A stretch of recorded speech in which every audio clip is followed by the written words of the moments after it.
कहानी का आगाज होता है साइबेरिया के जेल से, जहां मुख्तलिफ मुल्कों के लोग कैद हैं। यहाँ से भागना तकरीबन नामुमकिन है। जेल हजारों किलोमीटर बर्फ और घने जंगलों से घिरी हुई है। वर्ल्ड वॉर 2 के बाद सोवियट्स ने हजारों लोगों को गिरफ्तार करके उनसे दिन रात कोयले की खुदाई करवाई। जेल में सिक्योरिटी कम थी, लेकिन फिर भी कोई भागने की हिम्मत नहीं करता था। दीवारों के पार सिर्फ बर्फ का समंदर था, एक जमी हुई जमीन जो सबसे करीबी बस्ती से भी हजारों किलोमीटर दूर थी। अगर कोई कोशिश करता भी तो साइबेरिया की सर्दी उसका अंजाम तय कर देती। बर्फ और खामोशी के इस इलाके में कोई कैदी आजादी का ख्वाब भी नहीं देख सकता था। इन कैदियों में एक पोलिश फौज का ऑफिसर भी होता है जिसका नाम यानिश है। उस पर झूठे इल्जाम लगाए जाते हैं और उसे कन्फेशन पर साइन करने पर मजबूर किया जाता है, लेकिन वो इनकार कर देता है। ऑफिसर परेशान होकर यानिश की बीवी को ले आता है। उसकी आंखों से आंसू बह रहे होते हैं जब वो कहती है कि यानिश उसका शौहर है, वो कम्युनिस्ट पार्टी से नफरत करता है और पोलैंड और दूसरे मुल्कों के लिए जासूसी करता है। यानिश ये सुनकर हैरान रह जाता है, लेकिन जब वो अपनी बीवी की तरफ देखता है तो समझ जाता है कि असल में उसे टॉर्चर करके झूठ बोलने पर मजबूर किया गया है। यानिश को जासूसी के जुर्म में 20 साल की सजा सुना दी जाती है और उसे साइबेरिया के गुलाग लेबर कैंप भेज दिया जाता है। फिर हम देखते हैं कि जेल का इंचार्ज कैदियों से कहता है कि उनकी जेल सिर्फ ये कैंप नहीं बल्कि पूरा साइबेरिया उनकी जेल है। अगर किसी तरह वे यहाँ से भाग भी निकलें तो बाहर के स्थानीय लोग उन्हें मार डालेंगे, क्योंकि एक फरार कैदी को मारने पर उन्हें बड़ा इनाम मिलता है। अगले सीन में हम देखते हैं कि तमाम कैदियों को खाना लेने के लिए लाइन में खड़ा किया गया है। इसी दौरान यानिश एक बूढ़े कैदी को देखता है जो भूखा होता है। यानिश अपना खाना उस बूढ़े आदमी को दे देता है। ये देकर मिस्टर स्मिथ नाम का एक आदमी उसे कहता है कि यहाँ इंसानियत जैसी कोई चीज नहीं है। अगर तुम दूसरों को खाना दोगे तो वे तुम्हारा रोज का खाना आधा कर देंगे। फिर यानिश की मुलाकात एक कैदी से होती है जिसका नाम काबारो होता है, जो पहले एक एक्टर था। काबारो उसे बताता है कि उसने एक फिल्म में एक अमीर आदमी का कैरेक्टर निभाया था और इसी वजह से उसे 10 साल की सजा दे दी गई। यानिश काबारो से पूछता है कि क्या यहाँ से भागने का कोई तरीका है। काबारो कहता है नहीं, और उसे समझाता है कि अगर तुमने भागने का सोचा भी तो तुम्हें मार दिया जाएगा। अगले दिन तमाम कैदियों को लकड़ी काटने के लिए जंगल भेजा जाता है। इस दौरान यानिश ऐसी जगह ढूंढता है जहाँ से वह भाग सके। शाम को हम देखते हैं कि काबारो यानिश से कहता है कि उसके पास एक भागने का प्लान है। वो कहता है कि वो एक बहादुर साथियों का इंतजार कर रहा था जैसे यानिश है। काबारो अपना प्लान बताता है कि यहाँ से 500 किलोमीटर दूर एक बोल लेक है। अगर हम उसके किनारे से साउथ डायरेक्शन में चलें तो हम ट्रांस साइबेरियन रेलवे तक पहुँच जाएंगे और जैसे ही उसे क्रॉस करेंगे हम मंगोलिया की बॉर्डर तक पहुँच सकते हैं। लेकिन पहले सार्दियोन का सीजन खत्म होने दो, उसके बाद हम यहाँ से भागेंगे। इसके अलावा हमें सफर के लिए ज्यादा से ज्यादा खाना इकट्ठा करना होगा। वे लोग हर रोज थोड़ा थोड़ा करके खाना जमा करना शुरू कर देते हैं। एक दिन यानिस,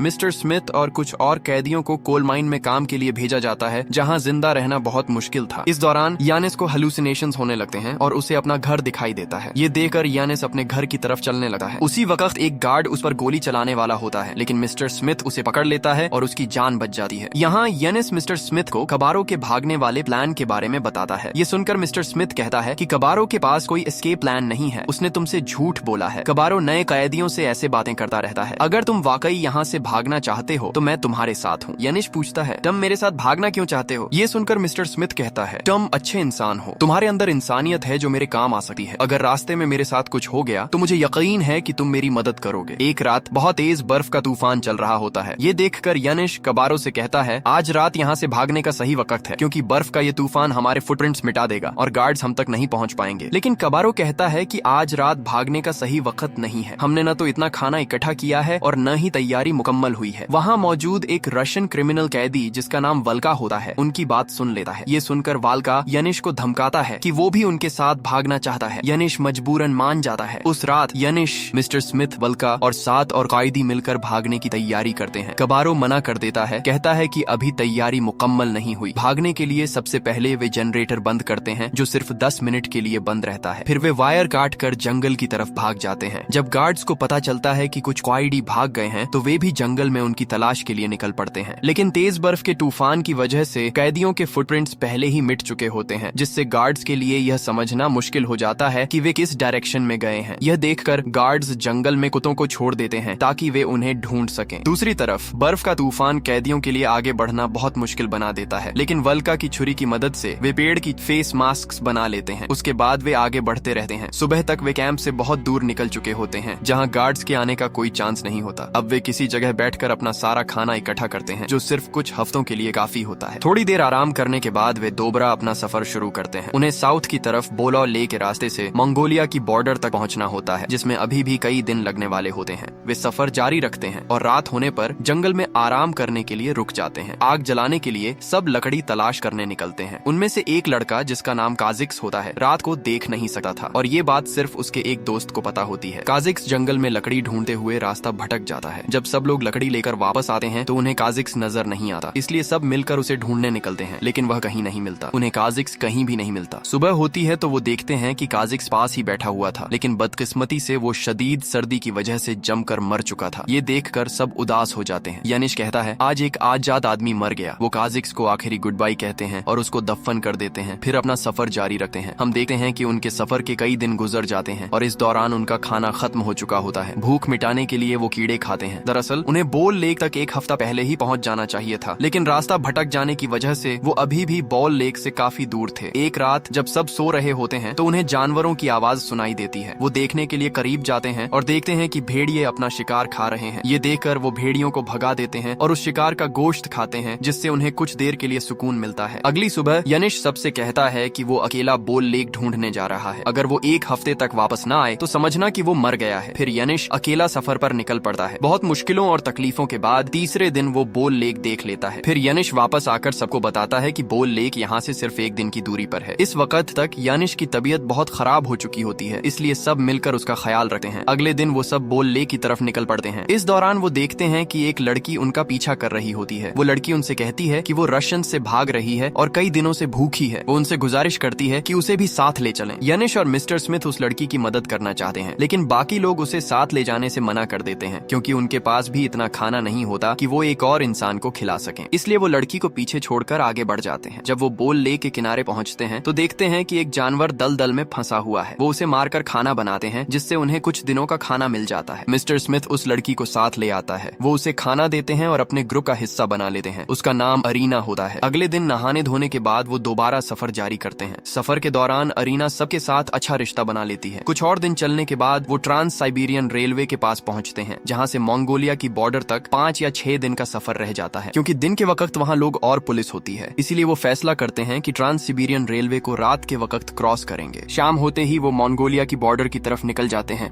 लेकिन यहाँ वल्का यानिश से कहता है कि वो अब उनके साथ आगे नहीं जा सकता और यहीं रुकेगा, क्योंकि वो रशियन है। ये सुनकर यानिश उसे अलविदा कहता है और फिर सब लोग अपना सफर जारी रखते हैं। जब वे मंगोलिया की बॉर्डर पर पहुंचते हैं तो गेट पर स्टालिन की तस्वीर देखते हैं, जिससे उन्हें पता चलता है कि अब मंगोलिया भी कम्युनिस्ट कंट्रोल में आ चुका है। यह देखकर सब मायूस हो जाते हैं, क्योंकि वे अपनी जान खतरे में डालकर यहाँ तक आए थे, मगर अब मंगोलिया भी उनके लिए महफूज जगह नहीं रही। यहाँ यानिश कहता है चलो टिबेट के रास्ते इंडिया चलते हैं, क्योंकि इंडिया अभी ब्रिटिश रूल में है, वहाँ हम शायद सेफ रहेंगे, लेकिन इसके लिए उन्हें हिमालय पहाड़ों को क्रॉस करना होगा। फिर भी वो आजादी के लिए हिमालय क्रॉस करने का फैसला करते हैं और आगे बढ़ते हैं, जबकि उनकी मंजिल अभी भी हजारों किलोमीटर दूर होती है। इस सफर में उन्हें बहुत बड़े गोबी डेजर्ट से भी गुजरना पड़ता है। वो हौसला नहीं छोड़ते और आगे बढ़ते रहते हैं। भूख मिटाने के लिए वो जो कुछ डिजर्ट में मिलता वही खा लेते और प्यास बुझाने के लिए कपड़ों को थोड़ा गीला करके चूसते रहते। वो अपने कपड़ों का सहारा लेकर सूरज की गर्मी से बचने की कोशिश करते, लेकिन ये सब भी काफी नहीं होता। आगे बढ़ते बढ़ते उनकी हालत और खराब होती जा रही होती है और उनका पानी खत्म हो जाता है। इसी दौरान मिस्टर स्मिथ को पूरब की तरफ दूर कुछ दरख्तों जैसा दिखाई देता है, जिससे वो समझता है कि वहाँ पानी हो सकता है। लेकिन यानिश कहता है कि ये सिर्फ वहम है और हमें साउथ डायरेक्शन में ही चलना चाहिए। लेकिन मिस्टर स्मिथ यानिश की बात नहीं मानता और उस जगह की तरफ चल पड़ता है जहाँ उसने दरख्त देखे थे। खुशकिस्मती से वहाँ वाकई में एक कुआं होता है जिसमें पानी होता है। ये देखकर सब बहुत खुश हो जाते हैं और कुएं का पानी पी लेते हैं। अब क्योंकि वहाँ पानी मिल गया था, सब चाहते थे कि वो कुछ दिन वहीं रुक जाए, लेकिन यानिश सबको याद दिलाता है कि यहाँ पानी तो है, लेकिन खाना नहीं। अगर वो कुछ खाए बिना रुक गए तो वो कमजोर हो जाएंगे और आगे चल नहीं पाएंगे। इसीलिए सब मिलकर फैसला करते हैं कि वो आगे बढ़ेंगे। अगले दिन वो जितना ज्यादा पानी ले जा सकते हैं उतना लेकर अपना सफर जारी कर देते हैं। उनका सफर दिन ब दिन मुश्किल होता जा रहा होता है। इसी दौरान एक बड़ा सैंडस्टॉर्म, रेत का तूफान, डिजर्ट में उन पर टूट पड़ता है। किसी तरह वो तूफान से बच जाते हैं, लेकिन उनका ज्यादातर पानी गिरकर जाया हो जाता है। फिर भी वो हिम्मत नहीं हारते और आगे बढ़ते रहते हैं। इसी दौरान अरीना चलते हुए गिर जाती है। उसके पैर बहुत ज्यादा सूज गए होते हैं, लेकिन वो दूसरों को परेशानी न दे इसलिए आगे चलती रहती है। मगर कुछ दूर चलने के बाद अरीना फिर गिर जाती है और बदकिस्मती से उसकी मौत हो जाती है। वो सब मिलकर अरीना को इज्जत के साथ दफन करते हैं और फिर अपना सफर जारी रखते हैं। कुछ दिन चलने के बाद उनके एक और साथी थॉमस की भी मौत हो जाती है। अब सिर्फ 4 लोग बचे थे। दिन गुजरने के साथ साथ वो बहुत कमजोर होते जा रहे थे और उनका हौसला भी टूटने लगा था। अब मिस्टर स्मिथ ने लगभग उम्मीद छोड़ दी थी। वो यानिश से कहता है, मैं अब और आगे नहीं चल सकता। ये बात सुनकर यानिश अपने बेटे का जिक्र करता है, जिसे कुछ साल पहले रशियंस ने मार दिया था, ताकि मिस्टर स्मिथ का हौसला बढ़े। ये बात सुनकर मिस्टर स्मिथ को दोबारा हिम्मत मिलती है और सब मिलकर अपना सफर जारी रखते हैं। कुछ दिन चलने के बाद वे डिजर्ट को क्रॉस करने में कामयाब हो जाते हैं और एक ऐसी जगह पर पहुंचते हैं जहां पानी मिलता है। वहां वे सांप मारकर खाते हैं ताकि अपनी भूख मिटा सकें। कुछ घंटे और चलने के बाद वो ग्रेट वॉल ऑफ चाइना तक पहुंच जाते हैं, लेकिन वो चाइना में एंटर नहीं हो सकते क्योंकि उस वक्त चाइना और जापान की जंग चल रही होती है। फिर वो बर्फ से ढके हुए हिमालय पहाड़ों पर चढ़ना शुरू करते हैं ताकि तिब्बत पहुंच सकें। सफर के दौरान वो एक मॉनेस्ट्री मतरसा तक पहुंचते हैं जहां उनका स्वागत किया जाता है। वहां उनके लिए खाने और रहने का इंतजाम भी किया जाता है। यहाँ एक मंक उन्हें बताता है कि अगर उन्हें इंडिया जाना है तो उन्हें सिक्किम के रास्ते से जाना होगा, लेकिन वो अभी नहीं जा सकते क्योंकि रास्ते में बर्फ का तूफान आने का खतरा है। लेकिन यनिश कहता है कि वो फौरन निकलना चाहता है, देर नहीं करनी चाहिए। मिस्टर स्मिथ उसे कहता है कि वो यहाँ से लासा जाएगा और फिर चाइना, क्योंकि चाइना में उस वक्त यूएस मिलिट्री ऑपरेशन चल रहा है। अगले दिन हम देखते हैं कि यानिश और उसके दो साथी हिमालय के रास्ते अपनी जर्नी जारी रखते हैं। कुछ वक्त बाद वो सिक्किम पहुंच जाते हैं जहां गांव वाले उनका स्वागत करते हैं। फिर ये बात सामने आती है कि यनिश 50 साल तक अपने घर पोलैंड वापस नहीं जा सका क्योंकि पोलैंड अब तक कम्युनिस्ट कंट्रोल में था। सिर्फ 1998 में पोलैंड के आजाद होने के बाद ही यनिस अपने घर पहुंचता है जहां वही मंजर उसके सामने होता है जो वो अपने ख्वाब में देखा करता था। इस दफा वो दरवाजे के पास पत्थर के नीचे से चाबी निकालता है और दरवाजा खोलता है। घर के अंदर यानिस की बीवी होती है जो अब बहुत बूढ़ी हो चुकी होती है। दोनों एक दूसरे को देखकर इमोशनल हो जाते हैं और गले लग जाते हैं और इसी के साथ फिल्म का एंड हो जाता है। अगर आपको वीडियो पसंद आई हो तो वीडियो को लाइक और चैनल को सब्सक्राइब करना मत भूलिएगा।